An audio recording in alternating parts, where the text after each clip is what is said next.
What are some of, in the formula, for example, the things that you teach to help take this incredible knowledge and put it into practice? I think the most important part is to experiment, to be curious, to really see. Most people, they respond to their outer environment, and their outer environment is really controlling the way they think and feel. And I say, David, why are you upset today? It's because of that person or circumstance. What you're really saying is that some person or circumstance is actually controlling the way I feel and the way I think. Well, most of the time, our response to the environment because of the stress hormones actually weakens the organism.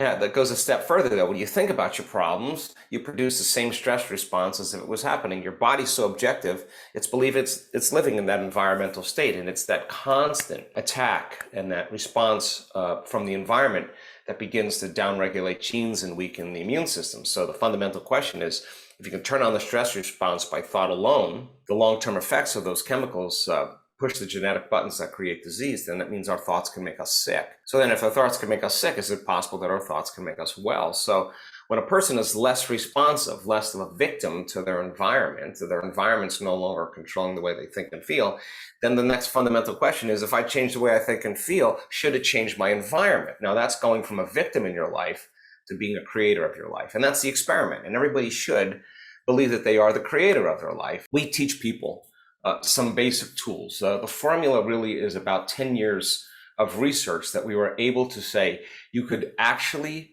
change your brain waves and create more order in your brain. The dissonance and incoherence that's created when we're under stress really causes the brain to compartmentalize and fire out of order. And so we've demystified the process after looking at thousands of scans to be able to say, you could actually make your brain work better, and you can do that in a very short amount of time. So in order to create a new future, to change something in your life, nothing changes in your life until you change. That's the story, right? So then the question is, okay, in order for me to create something new, I'm going to have to combine a clear intention. That's a function of the brain and the mind. That's a process that you can get better at. And you got to combine that with an elevated emotion. And that means then you can't wait for your healing to feel grateful. You can't wait for your new relationship to feel love.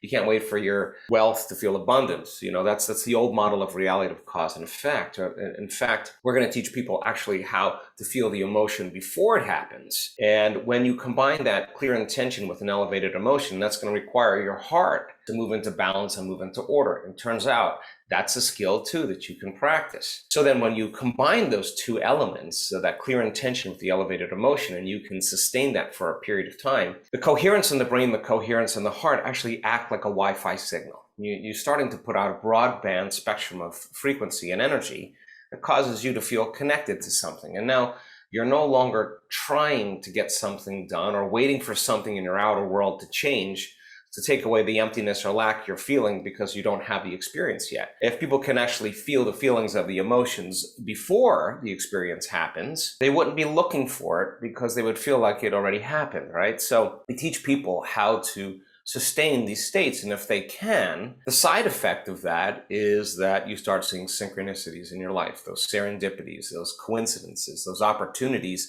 that you're no longer going anywhere to get them, and you're not trying to control the outcome or force the outcome or fight for the outcome or predict the outcome or compete for it. That's when we're matter trying to change matter. When you synchronize your energy to a possibility in your life and you start seeing those synchronicities in your life, now, when you start seeing those opportunities occurring, you're just going to start paying attention to what you've been doing and do more of it. And you go then from being the victim of your life to being the creator of your life. And the cool part about it is you don't have to go anywhere to get it. Somehow, out of nowhere, it seems to come to you.